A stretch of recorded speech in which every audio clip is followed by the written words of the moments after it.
The year was 2147. For 200 years, humans had been part of something called the Galactic Concord. The Concord was a huge group of 847 different alien species. They lived together, traded together, and made laws together. The whole thing was run by three old and powerful races known as the Viltari. These elder races believed they had a duty to help younger species become civilized. When humans first met the Concord, they were not given full rights. Earth was made a probationary member. This meant humans had to prove they were worthy. For 2 centuries, Earth followed every rule. Humans signed every treaty. They accepted limits on their weapons. They gave up their secret star maps. They even broke up most of their warships. They did all this in good faith. They believed it was the right thing to do. Admiral Sral Voss was a proud officer of Earth's small diplomatic defense fleet. She commanded a ship called the ESS Magellan. Sarah was tall and strong, with gray eyes and short brown hair. She had risen through the ranks by helping people. She had led many missions to deliver food and medicine to alien colonies in need. Sarah truly believed in the dream of the Concord. She thought peace was always better than war. Her son, Marcus Voss, was a young lieutenant. He served on the ESS Kestrel. The Kestrel was stationed at a colony world called New Geneva. New Geneva was a beautiful place in the Tau Ceti star system. Over 4 million humans lived there. They worked on farms, in schools, and in clean cities. Marcus loved his life there. He often sent video messages to his mother. He showed her the green hills and the bright blue oceans. Sarah kept every single one of those messages. One quiet morning, while Sarah was reading reports in her office, an alarm started blaring. A new threat had appeared in known space. A species called the Sral Vex was on the move. The Sral Vex were giant insect-like creatures. They lived outside the Concord borders. No one knew much about them. They had stayed silent for many years. But now, they were attacking. 12 human colonies on the edge of human space were under attack at the same time. The attacks were not random. They were planned with great care. The Sral Vex had been watching humans for a long time. They had picked humans because Earth had the weakest defenses in the whole Concord. The bug-like aliens wanted 3 things.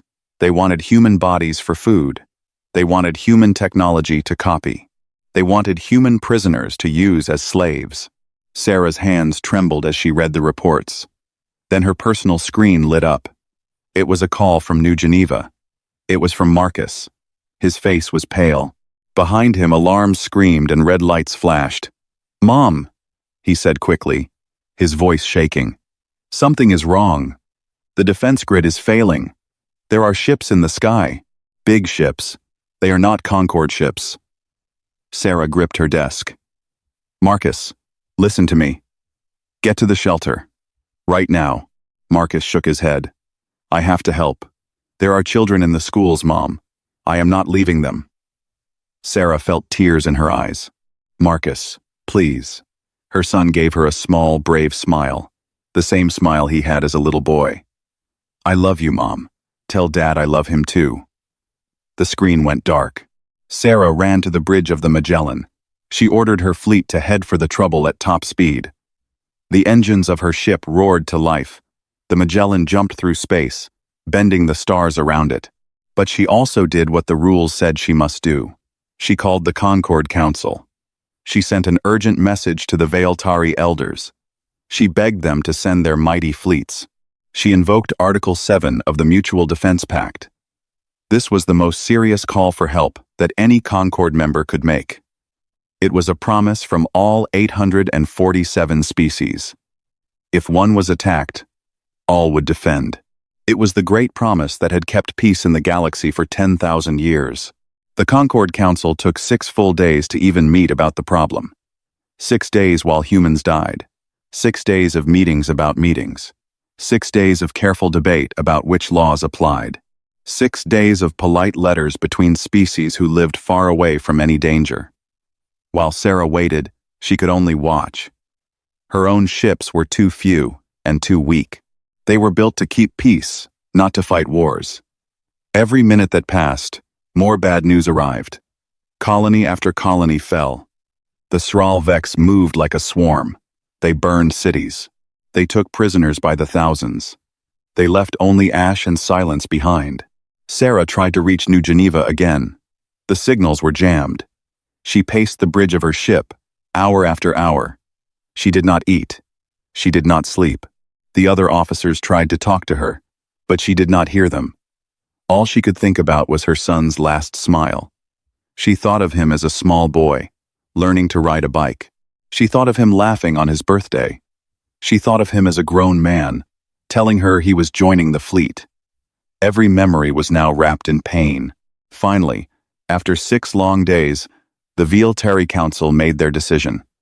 Sarah waited in front of the screen, hoping for help.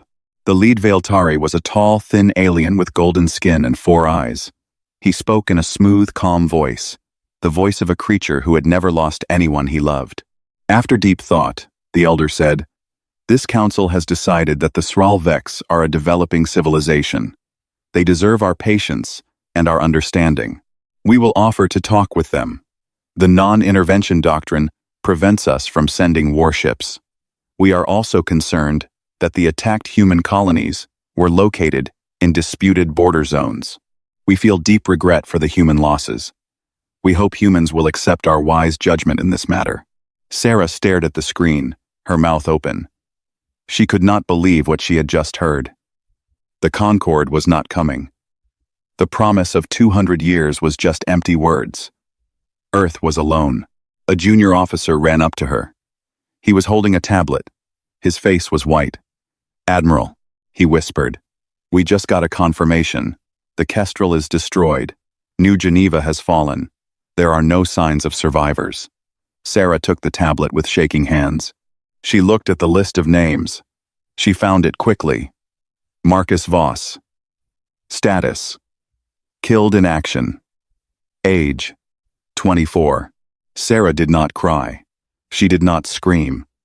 She just stood very still on the bridge of her useless, peaceful ship. Outside the windows, the stars shone cold and bright. Somewhere out there, her son's body was floating in the dark. Somewhere out there, the killers of her son were laughing. Somewhere out there, the Viltari elders were patting themselves on the back for their wise judgment. Inside Sarah Voss, something quietly broke. And something else, something hard and cold, began to take its place. She did not know it yet. But this was the moment when the long peace of Earth ended. This was the moment when humanity began to wake up.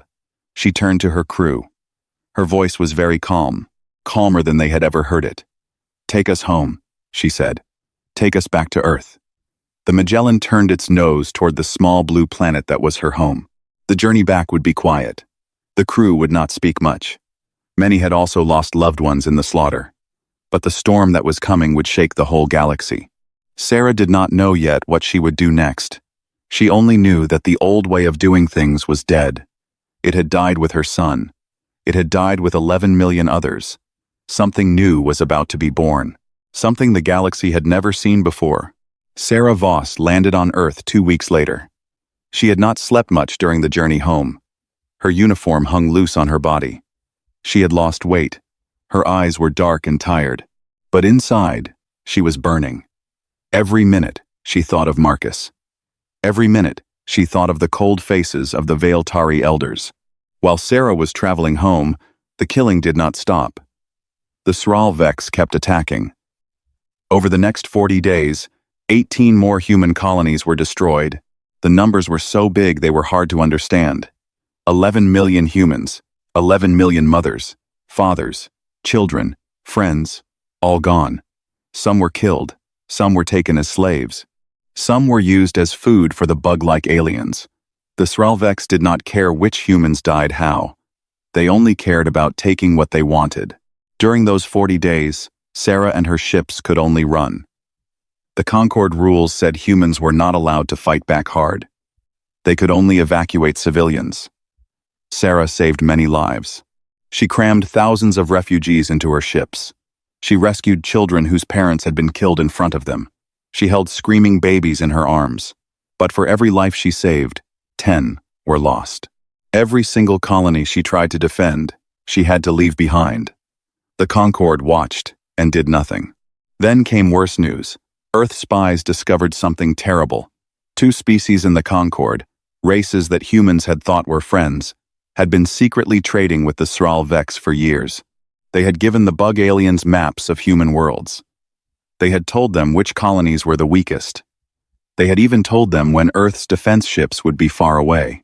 The slaughter of humans was not a surprise attack at all. It had been planned, and the Concorde had known. When Sarah arrived back on Earth, she was not the same person who had left. She walked off her ship slowly. The wind on her face felt strange. She was greeted by news cameras and important officials. They asked her to make a speech. She said only one thing. "I need to speak to the Parliament, tomorrow, about what we are going to do next." Then she walked past them all and went home. That night, an old man came to her door. His name was Dr. Hiroshi Tanaka. He was a famous scientist who studied alien biology. He was over 70 years old. His hair was white. His back was bent. But his eyes were sharp and clear. Sarah let him into her quiet home. She made him tea. They sat at her kitchen table. Tanaka placed a small black device on the table. He did not say anything for a moment. Then he spoke softly. "Admiral Voss, I have wanted to show this to someone for 40 years, but there was never the right person. Now, I think, you are the right person." He pressed a button on the device. A screen lit up between them. It showed plans, drawings, numbers. Notice. Sarah looked closer. Her eyes grew wide. "These are weapons," she whispered. Tanaka nodded. "Yes. Many weapons. All of them illegal under Concorde law. All of them built by Earth's best minds in secret over the last 200 years. He scrolled through the plans. There were weapons that could split atoms with perfect aim. There were drugs that could turn off an alien's nervous system. There were ships that could move faster than any Concorde warship. There were AIs who could think 1,000 times quicker than any general. "Why?" Sarah asked. "Why did our people make all this, if we were not allowed to use it?" Tanaka smiled, a sad smile. "Because deep inside, we never fully trusted them. The leaders kept these things hidden. They thought we should always try peace first. They were good people, but they were wrong. We held back our claws while wolves circled us." Sarah stared at the screen for a long time. Her hands closed into fists. Then she nodded slowly. "Show me everything," she said. The next morning, Sarah stood before the World Parliament. The huge room was full. Every leader from every nation on Earth was there. They had heard about the 11 million dead. They had heard about the Concorde doing nothing. The room was very quiet. Sarah walked up to the speaking stand. She wore her full uniform. Her medals shone in the light. But her face was a face of stone. She did not bring any notes. She did not need them. "For 200 years, she said, her voice carrying through the room. "We were the perfect students. We followed every rule. We bowed our heads. We trusted those who said they were our betters. And what did we receive in return? 11 million dead, 18 burned worlds, children eaten alive while the Concorde debated rules of order." There were gasps from some of the leaders. Sarah did not stop. "My son was on New Geneva. His last words to me were that he loved us. He stayed to protect children. He died with those children. The Viltari called this a regret. They called the Sral Vex a developing civilization." Sarah paused. Her eyes were burning now. "I have decided what we will do. We will leave the Concorde. We will break every treaty we signed. We will build the weapons our scientists have hidden for centuries. And we will give our military one mission, and one mission only. Vengeance. Then victory." The room exploded with talking. Some leaders looked horrified. Others nodded with grim faces. The Prime Minister of Earth, a calm woman named Elena Reyes, stood up. "Admiral," she said, "you are asking us to leave behind 200 years of careful peace. You are asking us to choose war." Sarah looked her right in the eye. "I am asking us to choose ourselves. For once. Before there are no humans left to choose." Reyes looked down for a moment. Then she nodded. The vote was held that very day. The leaders of Earth voted on whether to break with the Concord and prepare for war. The result came in fast. 847 votes for war, 12 votes against. It was done. The room stood silent for a moment, as the numbers appeared on the great screen. Some leaders cried. Others stood with hard faces. A new path had been chosen. There would be no turning back. That evening, Prime Minister Reyes stood in front of every camera in the galaxy. The flag of Earth behind her had a black ribbon across it, mourning for the dead. She spoke clearly. Her words would be remembered for thousands of years. They would be carved in stone. They would be taught to every human child for generations. Even the aliens listening on faraway worlds would not forget what she said that day. To the Sral Vex who killed our people, to the Concord who watched us bleed, to every species in the stars who is listening now, hear these 7 words from the people of Earth. After the slaughter, Earth declares, no more mercy. The transmission ended. Across the galaxy, alien beings looked up from their dinners and their work. Some laughed. Earth was a small world. What could small humans do? Others felt a cold finger run down their spines. They had read the old human history books. They knew what humans could do when they finally got angry. The Viltar elders, in their golden hall, called for an emergency meeting. They were smiling at first. They thought the humans were just upset. Then they read the latest reports from human space. The factories of Mars were going dark to outside watchers. Earth was closing its gates. The smiling stopped. In her office, Admiral Voss sat alone. On her desk was a picture of Marcus, age 7. He was smiling at the camera. He was holding a small, rescued bird. She touched the picture gently with one finger. The picture was old and a little faded. She had taken it on a beach in California many years ago. Marcus had found the bird with a hurt wing. He had carried it home in his small hands, very gently. He had spent weeks helping it heal. When the bird was finally able to fly again, he had set it free. He had cried a little, but he had been proud. Soon, she whispered to the picture. Soon, my boy. They will know your name. They will all know your name. And the names of every single person we lost. I promise you. I promise you with everything I have left. The galaxy will never forget what they did to us.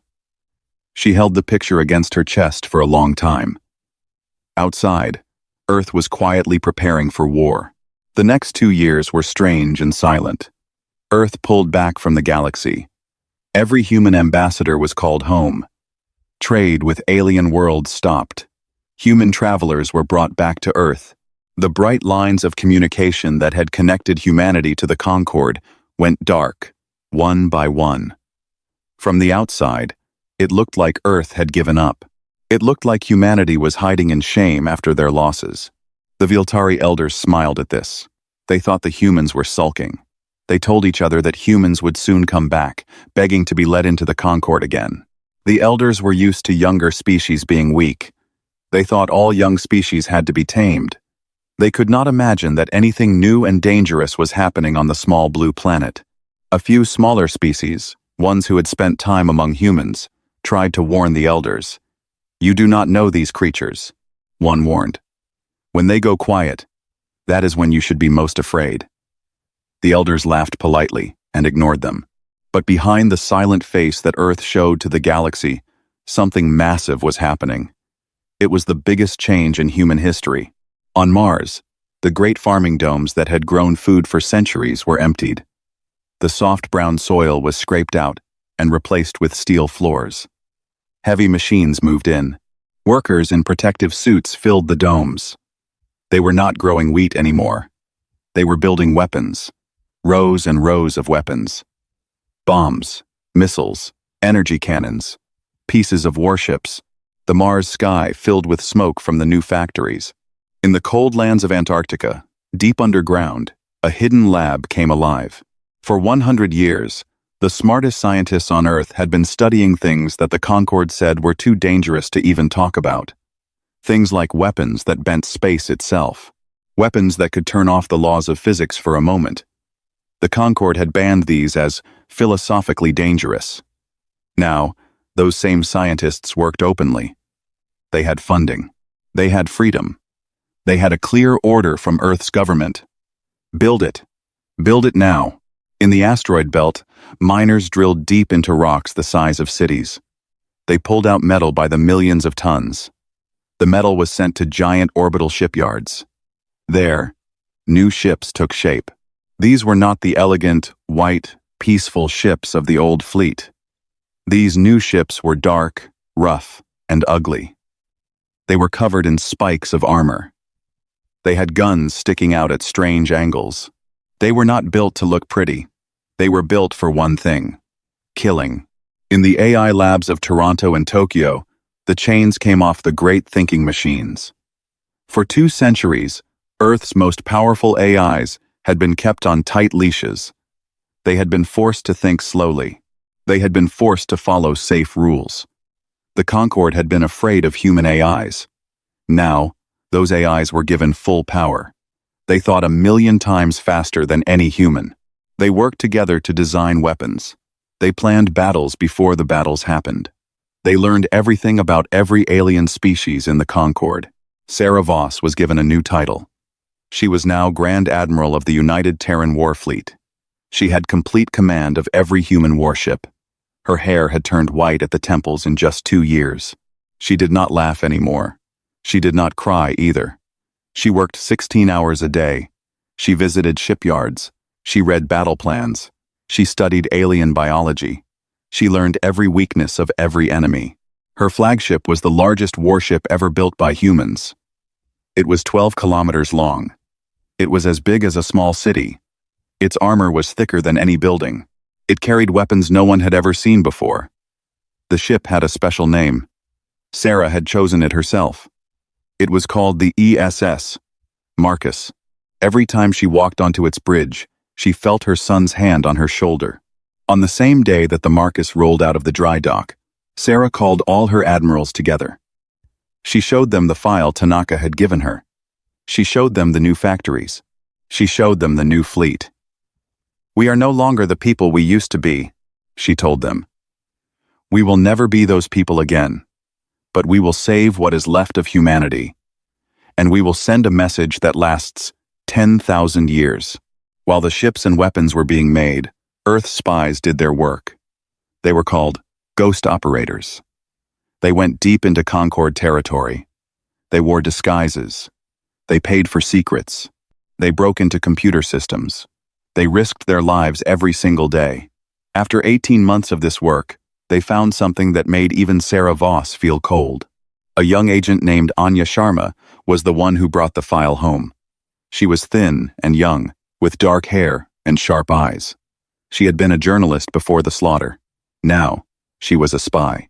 She walked into Sarah's office one morning and put a data crystal on the desk. "Admiral," she said quietly, "you need to see this. You need to understand what really happened." Sarah looked into the young woman's eyes. There was anger there, and pity. Sarah was not sure she wanted to know, but she had to. The crystal showed everything. The Sral Vex were not a wild species who had attacked humans by chance. They were a tool, a weapon. The Viltar elders, for many centuries, had used the bug-like creatures for one job. The Sral Vex were the colors. They were the cleaners. Whenever a young species in the Concorde did not behave right, whenever they got too proud or too strong, the Viltar quietly let the Sral Vex know. The bugs would come. They would burn. They would feed. The young species would be made small again. The Viltar called this correction. Humans, the file showed, had been chosen for correction. Earth was growing too fast. Earth had too many ideas. Earth had too much hope. The Viltar wanted humans humbled. They wanted humans broken. They wanted humans to come crawling back, ready to follow rules forever.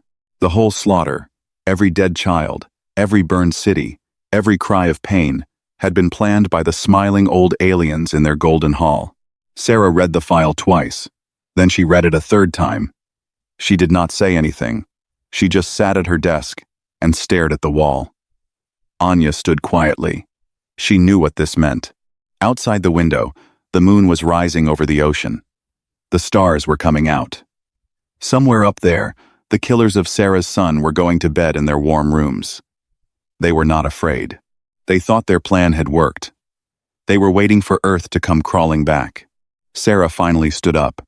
Her face was perfectly calm. Her voice was perfectly steady. "Anya," she said. "Thank you." The young agent nodded and left the room. Sarah walked through the long corridors of Earth's command center. She walked past sleeping officers and quiet rooms. She walked up to the highest deck. She walked out into the cold night air. She looked up at the sky. She picked out a star. She knew which one. "Marcus," she said, very softly. "I know now. I know everything." She stood there alone for a long time. Then she went back inside. She walked to the bridge of the ESS Marcus.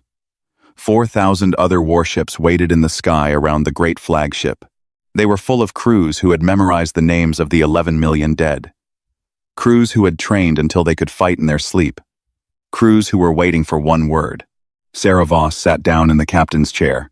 She looked at the navigator. Her voice was as cold as deep space. "Set course for the Sral Vex homeworld. Maximum speed."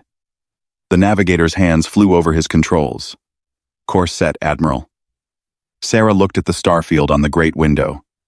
"Then take us there. We start with them." The fleet of Earth turned as one. 4,000 engines lit up. The galaxy was about to change forever. The first warning the Sral Vex got was when their long-range scanners filled up with red dots. Thousands and thousands of red dots. The bug-like aliens were sitting on the worlds they had won. They were eating well. They were proud. Their queens were laying eggs in human cities. Their workers were melting down human buildings for material. They had no fear. They thought their masters in the Concord would protect them. Then the human fleet arrived. There was no warning. There were no demands. There were no offers of peace. There were only ships. 4,000 of them. Black and silent. They came out of faster-than-light travel right above the Sral Vex homeworld. The bug aliens scrambled their fleet. Their warships rose from the surface. Their numbers were huge, too. They had 2,000 vessels in this star system alone. They believed they had the bigger force. The battle that followed lasted 11 minutes. That was all. The new human weapons went off. Bright flashes filled space. The Sral Vex ships, which had once destroyed human colonies easily, simply broke apart. Their armor was too thin. Their guns were too slow. Their pilots had never faced anything like this. The new human ships moved like shadows. They struck without being seen coming. They left no time to surrender. They left no chance to run. After the space battle, Sral Vex did not stop. She sent down landing forces. She launched bombs that ruined the bug aliens' food supply. She had her scientists release a virus that only attacked the Sral Vex queens. The hive worlds began to die from the inside. Without queens, no new bugs could be born. Sarah's ships hunted every flying nest, every secret base, every breeding world. There was no place to hide. There was no place to run. What followed in the next 90 days was not really a war. Wars have rules. Wars have prisoners. Wars sometimes end with handshakes. This was something else. This was a whole species being erased from the galaxy. The Sral Vex had ruled 60 worlds. By the end of 3 months, they ruled none. Their hives went silent. Their queens died, one by one. Their soldiers fell. The big bug civilization, which had eaten millions of humans, simply ceased to exist. While this was happening, the rest of the galaxy began to panic. Reports flooded into the Concord. Strange new human ships, armed with terrifying weapons, were destroying everything in their path. Old alliances fell apart overnight. Smaller species who had sided with the Viltari now wondered if they had picked the wrong side. Some species, ones who had themselves been corrected long ago, began to send secret messages to Earth. They wanted to help. They wanted revenge, too. The Viltari elders called an emergency meeting. They sent a message to Sral Vex. "Admiral," the lead elder said, his golden face pale now. "This violence must stop. We demand that you halt your campaign and submit to mediation." Sarah's response was simple. She did not argue. She did not threaten. She just broadcast the file Anya had brought her. The whole galaxy heard it. The whole galaxy saw the proof that the Viltari had been using the Sral Vex to hurt smaller species for thousands of years. The Concord shook. 47 member species announced they were leaving the Concord at once. Some of them sent ships to join Sarah's fleet. Others stayed neutral. A handful chose to defend the Viltari. The galaxy split. The old peaceful order, the Concord that had stood for 10,000 years, cracked down the middle. War was no longer just between humans and bugs. It was a war for the future of the stars. One night, deep in space, between battles, Sarah was alone in her quarters. She was finally trying to sleep. The door chimed. It was Dr. Tanaka. The old scientist had come along on the campaign. He served as Sarah's chief advisor. She let him in. He sat down slowly in a chair. His hands shook a little now. He was very old. "Sarah," he said. He never called her Admiral when they were alone. "I need to ask you something." Sarah waited. Tanaka chose his words with care. "How far does this go? When we have killed every Sral Vex, will it stop? When we have broken the Concord, will it stop? Or will it never stop?" Sarah was quiet for a long time. She got up and walked to her desk. She picked up the picture of Marcus, age 7, with the rescued bird. She looked at it. "I do not know," she said honestly.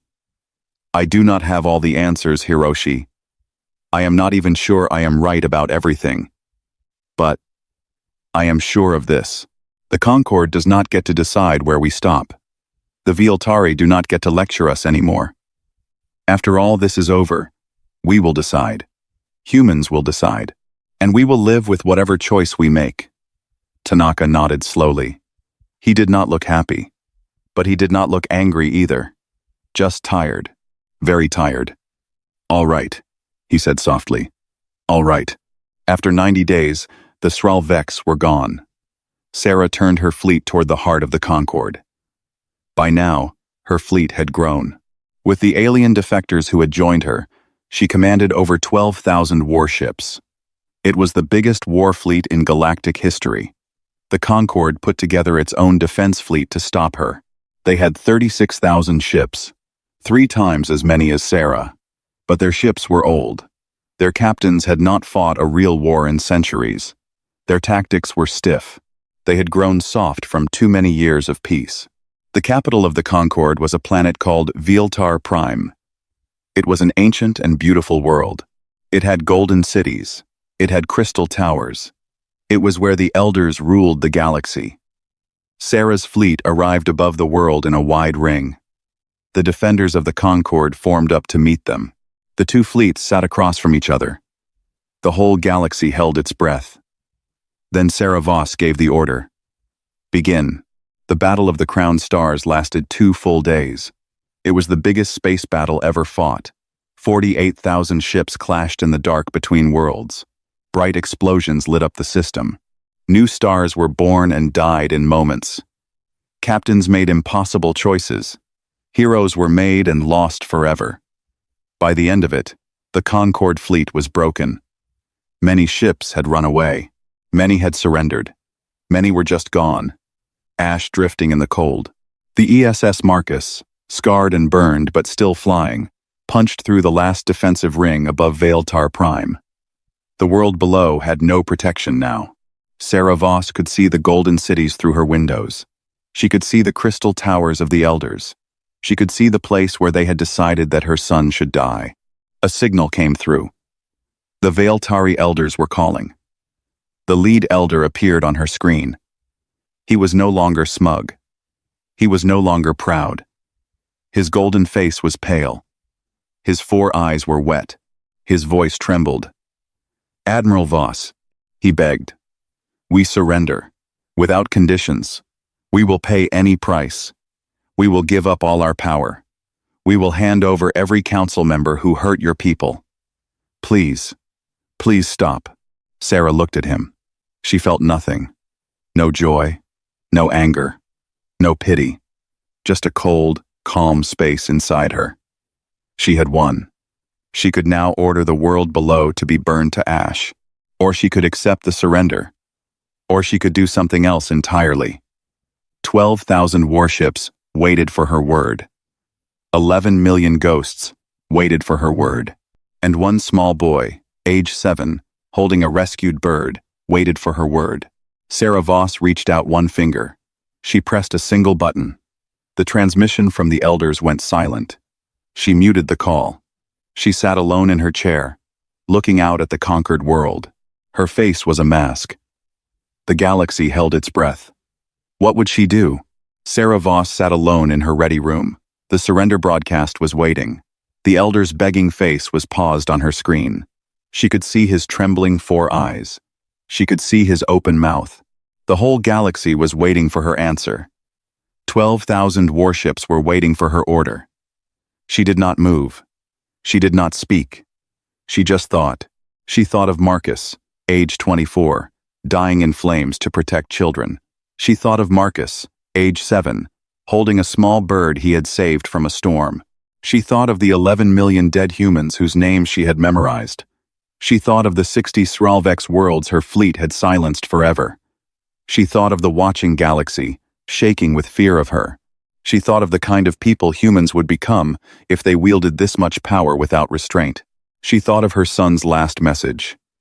"I am not leaving them," he had said. "I have to help." Marcus had not died for revenge. He had died for the children in the school. He had died trying to do the right thing, even when it was hard. Sarah closed her eyes. For the first time in 3 years, she let herself feel something other than cold. She felt tired. So very tired. She also felt something small and warm. Something like a thought of peace. Sral Voss opened her eyes. She turned the screen back on. The elder was still there, waiting in fear. Sarah spoke clearly. "I accept your surrender," she said. "But on my terms. Not on yours. Not on the Concord's. Not on anyone else's. On the terms of Earth, of humanity. We are coming down to your capital. Prepare a meeting hall. Every species in the Concord will be there. I will speak to all of them. Then we will see what comes next." 2 days later, Sral Voss landed on Viltar Prime. She came down with a small group. Just a few officers. Just Dr. Tanaka. Just the agent Anya Sharma. She did not bring soldiers to threaten anyone. She did not need to. She walked into the great hall where the Concord had ruled for 10,000 years. The hall was bigger than any place she had ever seen. The ceiling was painted with stars. Every species in the galaxy had a seat there. Every seat was filled. Sarah walked up to the central podium. She wore her uniform. She wore her medals. She did not have notes. She looked out at the 800 species watching her. Some looked angry. Some looked afraid. Some looked hopeful. Some, especially the smaller species who had been hurt by the Viltari before, looked at her with something like love. "My name is Sral Voss," she began. Her voice was clear. It carried across the great hall. "I am from a planet called Earth. 3 years ago, my people lost 11 million souls. They were murdered by your tools and ignored by your laws. We were promised protection. We were given lies. We did what your laws said. We were rewarded with the death of our children. So we left your laws behind. We picked up our weapons. We came for you. And now you all know what we can do." The hall was utterly silent. Sarah let the silence sit for a long moment. Then she spoke again. Her voice was softer now, but not weaker. "I could end you all today. I could turn this planet to ash. I could make every species here bow to humans for the rest of time. There would be no one in the galaxy who could stop me. Not now. Maybe not ever." A few aliens in the front rows began to shake. "But I will not do that," Sarah said. "Because that is what the Viltari did. They had power. They used it to hurt those weaker than themselves. They called it civilization. We will not become another Viltari. We will not become another Concord. We will not become another version of the same old story." Sarah paused. The whole galaxy listened. "I am dissolving the Concord today. It is over. In its place, I am creating something new. a loose alliance of free worlds. We will call it the Terran-Aligned Compact. It has only 3 rules. 3 rules forever. First, no species shall ever again be culled for political reasons. The slaughter of innocent civilizations stops today, forever. Second, no member shall ever be forced to disarm against its will.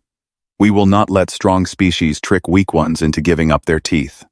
Third, an attack on any signed member is an attack on all of them. We will protect each other. Truly. Not with empty words like the old Concord. A long murmur ran through the hall. Sarah went on. Earth does not want to rule you. Earth does not want your money or your worlds. Earth wants only one thing. We want to make sure that what happened to us never happens to anyone else. Ever. Any species who joins us will be free. Any species who does not wish to join is welcome to stay outside. We will not bother you. But if anyone, ever, attacks an innocent world for any reason, we will come, and we will end them, as we ended the Sral Vex. Then she added, very quietly, test us. We dare you. The speech became known as the Lahore Address. It was delivered in a city later named after the place on Earth where the first peace conference was held after the war. Within 1 year, 600 species had joined the new compact. The Viltar elders were arrested. The ones who had planned the slaughter were tried in open courts. They received fair trials and fair sentences. Most were sent to work for the rest of their long lives in colonies, helping to rebuild what they had broken. Sarah refused to execute them. We are not them, she said simply. A few weeks later, Sarah went to New Geneva. The colony was now a memorial world. No one lived there anymore. The cities had been left as ruins. There were monuments where children had fallen. Dr. Tanaka came with her. He was older now. He used a cane. They walked through the silent streets together. Sarah stopped at the place where Marcus had died. She did not cry. She had used up all her tears years ago. Hiroshi, she said quietly, did we do the right thing? The old man looked up at her. I do not know, he said. Maybe yes. Maybe no. We saved many. We killed many. We carry it all now. Sarah nodded. Yes. We carry it all now. They stood there for a while, in the cold, quiet wind. The stars came out one by one. They were different stars now. They belonged to a different galaxy. 5 years later, Sarah Voss retired from the military. She had grown old fast. Her hair was fully white. Her shoulders were a little bent, but her eyes were still sharp. On her last day in service, there was a ceremony. A new ship was being launched. The crowd was huge. Humans and aliens stood side by side. They had come from all over the new compact to see Sarah's last act. The ship was beautiful. It was white and silver. It was not a warship. It was a humanitarian vessel. It would travel the galaxy bringing food, medicine, and rescue to any species in need. The name of the ship was painted on its side in big letters. It read, ESS Mercy. A young officer stood next to Sarah. She was a new lieutenant, born after the war. She looked at the name with a small smile. Admiral, she asked, is the name a joke? After what we said? Sarah looked at the ship. Then she looked at the crowd. Then she looked up at the sky, where she could imagine her son was watching. She answered without anger, without pride, with just a quiet, hard wisdom that had been bought with rivers of pain. We told the galaxy there would be no more mercy. We meant it. We delivered. And now that everyone understands what humans can do, now that everyone knows we are not weak, now that no one will ever again think of us as easy prey, now we get to choose mercy again, not because we must, not because someone tells us to, because we will. That is the difference. The choice is ours now, and we choose this. She lifted her hand and saluted the white ship. The ESS Mercy lifted off slowly. Its engines glowed soft blue. It rose through the clouds. It climbed past the moon. It picked up speed. It flew toward a distant star, where a small species needed medical help. 200 years before, That species would never have asked humans for help. Now, they had begged for it. Now, humans were the first to come. Sral Voss watched the ship until it was just a tiny dot. Then she watched until it was gone. Then she went home. The slaughter was over. The mercy had begun.